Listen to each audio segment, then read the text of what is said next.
Babalik po tayo ngayon sa live report nila ng bagyong Glenda. So po, dito lang po tayo ngayon sa Flatwing. Amono. So po, saan po, safe pa rin po punta ng bagyong Glenda. Marami pa rin po masalanta. Mga tao, tignan po natin mga idulog niya matapos po ang ilang mga pagsakong pagkitan. Yan po ang naidulot ng bagyong Glenda. Opo. Sa mahigit na 2 oras niyang pagbayo mula po kaninang umaga. Opo. Kabayan niya na po sila. Hindi na kaya buksan.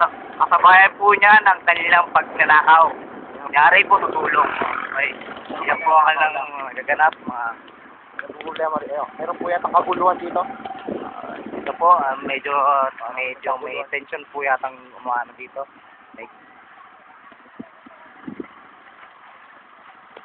hindi po yata galot. Tatanong lang. Tatanong lang po. Malalayo may tension. Po. So, kahapon po, nung dumaan kami dito, wala pa pong ganito. Ngayon na po, ganito na po siya ngayon. Ngayon po, kalat-kalat na po mga sanga-sanga. Yan po. Yan po, may nagtitinda po dito tuwing hapon ng mga pakwan, mga ganyan po. Tatanga-tanga pa yung isa, Ito po matagataan. Yan po, may nagtitinda po dito ng pakwan tuwing hapon. Ngayon po, nung bumagyo po, nabutan po siya ng landfall ng bagyo. Talaga nag-ibarang po yung mga tinda niyang pakwan. Yan po ang mga pinsala. Yan po ang mga pinsala. Yan po. Yan po, may basketball court po dito. Kaso po, ayan po. Kita niyo na po yung ring. Bakit pa sila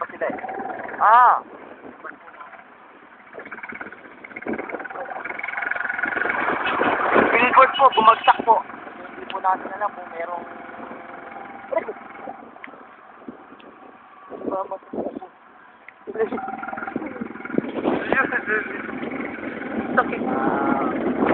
ito na po, tayo papunta na po tayong Baytown ang una po. Ito po, makikita po natin yung lakas ng karat ng tubig po sa bawat mapapansin po ninyo, talagang matindi po ang naidulot talaga ng bagyong Glenda. So, ito po yung mga sagingan. Tumbahan po sila lahat. Tapos, marami pong gumagala mga chicks ngayon. Hello po. Bakat yung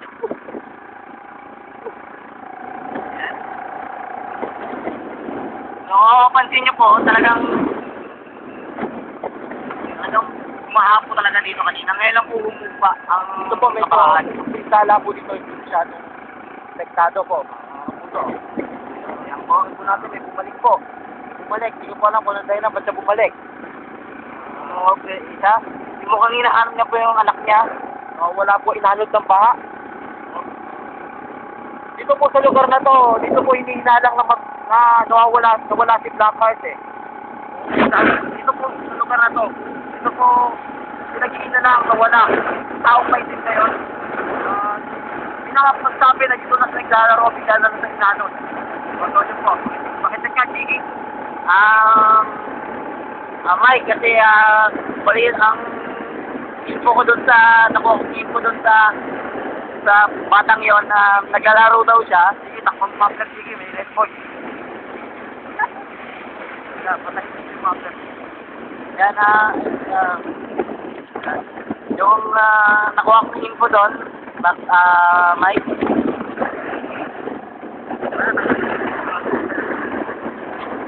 Yung nakuha kong info doon, yung batang yon naglalaro lang daw kanina dito. So, biglang umangin, nilipad siya. Tapos, ayun po na napadpad po sa creek. Ngayon, ayun po, na ano siya, Mike? Yes, Bumara po siya sa kanal. Ako po. Yan po ang sanhi ng pagkabaha po dito kanina. So, baha po talaga dito dahil kanina. Dahil, may pera sa baha. Yan po. Papansin po ninyo, nagbarahan na po yung mga ano dito. Ayan po, may baha po rito. Mukhang hindi po kayo makakadaan dito ngayon.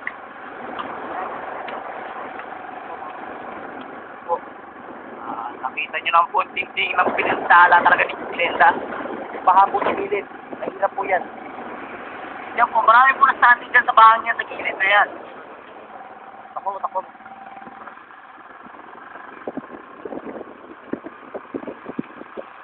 Mapansin po ninyo, yan po sila, nagkakawang gawa po sila. Yan po.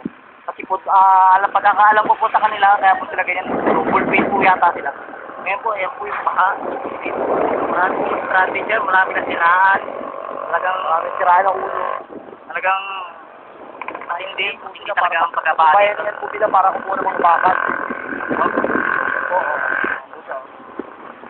So, kailangan po natin po ba kasi po open map lang po tayo. Okay. Wait lang po. Kaya tayo pa mga kapuso ha. Sige. Yes, Mike. Kamusta naman yun sa, sa kami ang huli? Mike, nandito na kami sa Freetown. Ngayon po, nanguhuli po yun, dumana yun. Makapansin niyo po, napansin niyo po, may pingas sa mata. So, hindi Hindi po nagyerong lumilipad. ang ano po, totally no, hindi po niya talaga kami nakita. So, dahil sa kanyang pingas sa mata. Mga po, mga puso. Yan po. Yan ang kanya-kanya na po silang walis. Kanya-kanya na po linis sa mga bahay namin binaha. Iba po, wala naman pong ano sa bahay nila. Tamang gala lang. Sige. Yes, Mike. Wala na pong manahulog na nasaktan. Wala naman, Mike. Bukod sa kanin sa baha. Wala naman.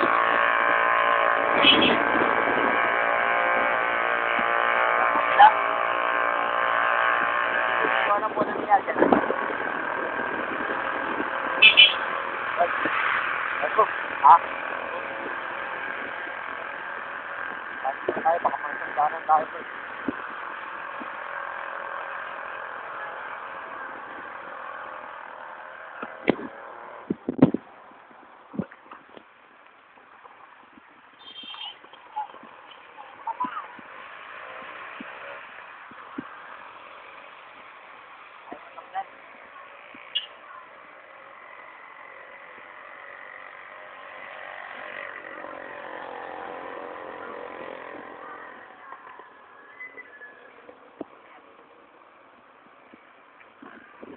Nandito na po tayo ngayon. Paakyat na po yan. Paakyat na po yan, papunta na pong Angono. Proper Angono. Punta na po siyang ganyan. Paakyat na po. Ang mapapansin niyo po, talaga yung baha po talaga. Matindi po talaga ang dinulot ng Bagyong Glenda. Kapag yung mga puno po nagkatumbahan na po. Ayan po. Talagang matindi po talagang bagyo ang hangin niya po kanina. Talagang umahagop po talaga dito kanina. Yes, Mike. Sige. Yes, Mike.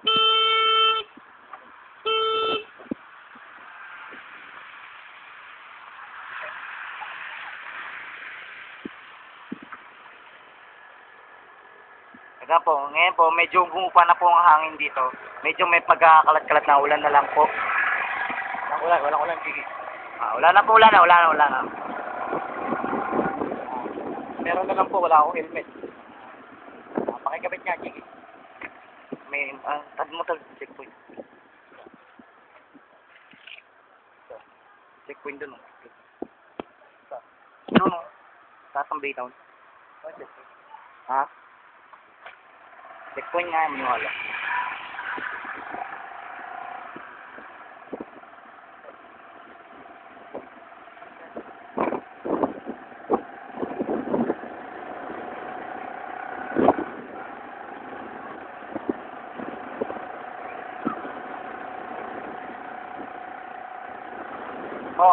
Yan, dito tayo, pakita po tayo ng bitaw. So, mga billboard po, ayan po, nagkatumbahan po talaga. Po. Grabe po, nagdulot ng bagyong Glenda. Mga patay po naman, nagkabasa na po mga patay. Po. Mga nicho po, dito nagbangunan po yung mga patay kasi pinahatin po daw sa kanila. Nag-evacuation mga patay. No? Yun po ang sinusulong nila. By the way, Mike, may sinusulong ang mga patay dito sa Angono.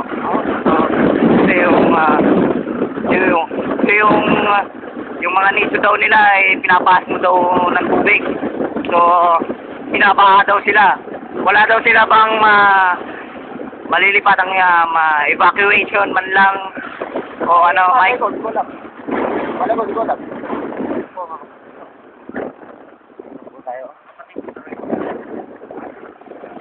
Nandito po tayo sa kapatid ko, mahal ko. So,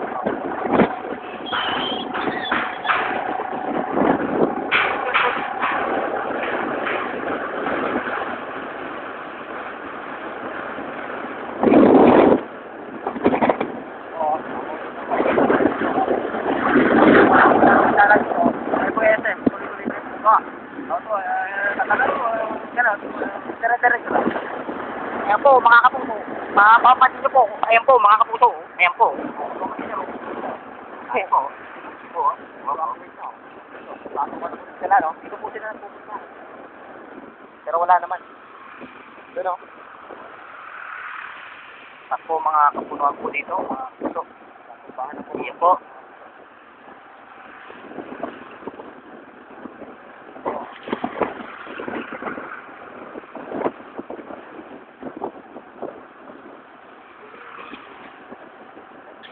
Kung mapapansin niyo po, yung mga tambay po dito nga naglalabasan po dito. Yung mga mukhang tanga po. Kasi po yung mga normal po, nakastay lang sa bahay. Yung mga mukhang tanga po, ayan po yung mga, ayan po, nag-aakot na ganyan. Talaga wala na pong ginawa kundi umaraw, umulan, bumagyo, magkaunos. Pera pa rin ang iniisip nila po, mga puso. Diretso na po tayo. Sa Angono proper na po tayo ngayon. Lahat. Ayan. 15 meters na po, dito na po tayo sa Angono Plaza. So, titignan natin kung ano yung nangyari, kung anong pinsala nangyari sa Angono Plaza. Kung anong, kung matindi ba? Yata mga puso. Medyo matindi rin po. Ito na po, nandito na po tayo sa Angono Plaza. Medyo matindi rin po ang idulot. Pero, po yung matindi rin po ang naidulot niya, pero madami pa rin pong tambay. Ayan po. Going na po tayo. Going na po on Palengke, Angono. Medyo wala pang traffic masyado. Yung nga pala sa ako, dito po pinakamagaganda ang mga ano. Ito po ang daloy ng tubig. Angono Beach. Pagsin po ninyo, medyo Kapal-kapal. hindi naman masyadong malakas katulad ng bagyong Ondoy. Ayaw mo ta?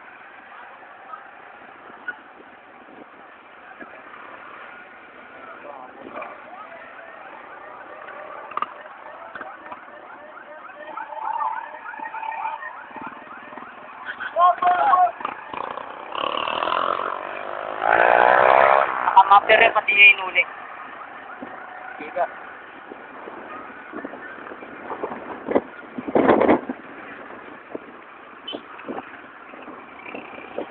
Yan po, pansin niyo po mga puso, mga talamak na po mga gago talaga sa ano. Alam mo, naka-open mouth lovers sila pero hindi na po inuli dahil kakilala po. So, sana makarating po ito sa uulan po ng Angono. Kay Mayor Calderon. Mayor Calderon po, paki-actionan po ito. Ang may tabal na nga kami sa paa, huli pa rin.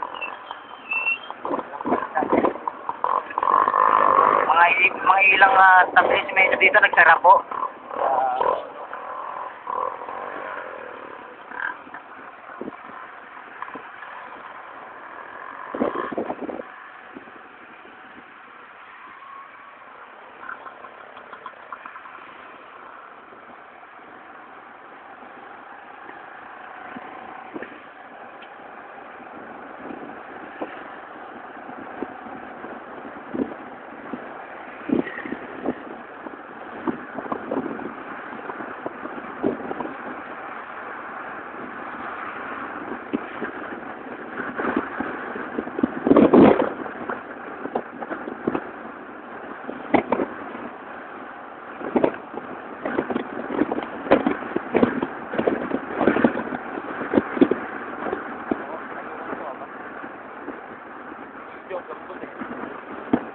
sana umulan, tuloy-tuloy.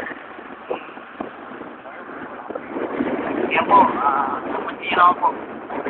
Umagin po kanina, talagang...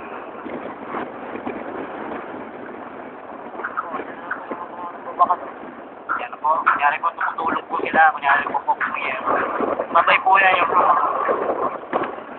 sabay po yan yung mga pang-uumit na naganapan po. Mapapansin nyo mga po. Mapapansin nyo po yung mga daming commuters ngayon. Ito, marang pa. Ito, marami pa ng metro na umuso.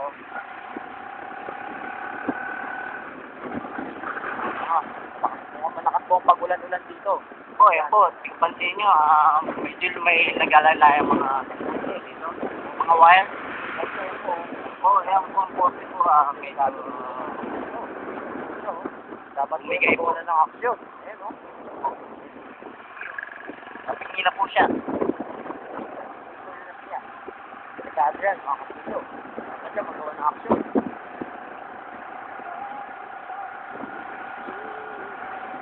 Ngayon, hindi pa po namin alam dito kung sa lugar na to kung run out po or hindi po kasi lahat po ng tao nasa labas po. Hindi lang po natin alam kung okay ba yung bahay nila or ano lang sila. Gusto lang trip na lang yung mga bus. So, pupunta po tayo sa isang lugar po na tingnan po natin yung sitwasyon po ng kalagayan ng buhay nila kung okay lang. Matapos ang kanyang pagbagyo kaninang umaga.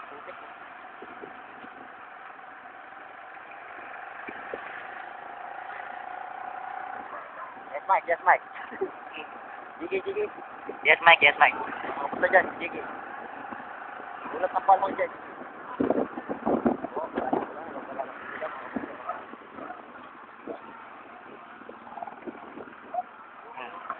Mapansin niyo po, ito pong mga putik na to, galing po ito sa bundok. Pag umuulan po, dito po umaagos ang mga putik.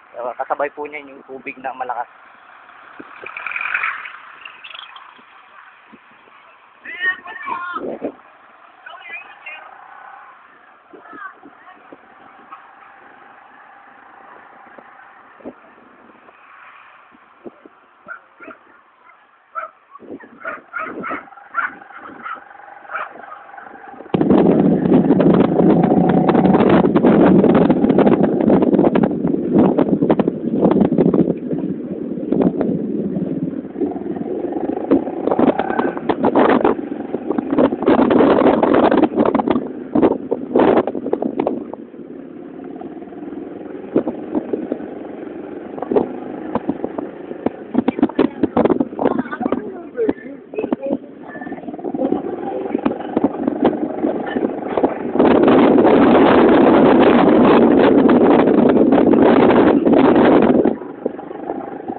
Wala eh. Patay mo na.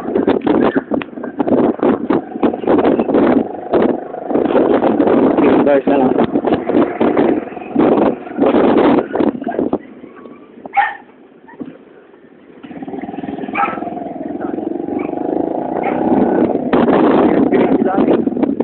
Lahat ng taga rito. Hindi ko matawagan. Lubat.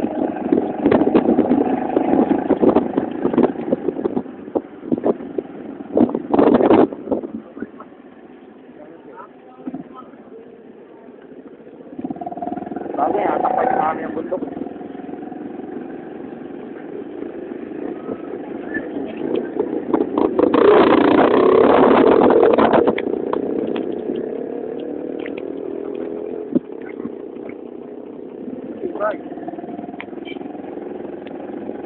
Tibay, no?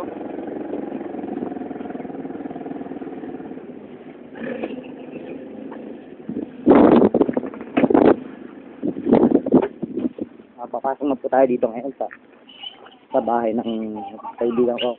Tanungin ko lang po kung okay lang po. Ayan po ang nangyari po sa kanila.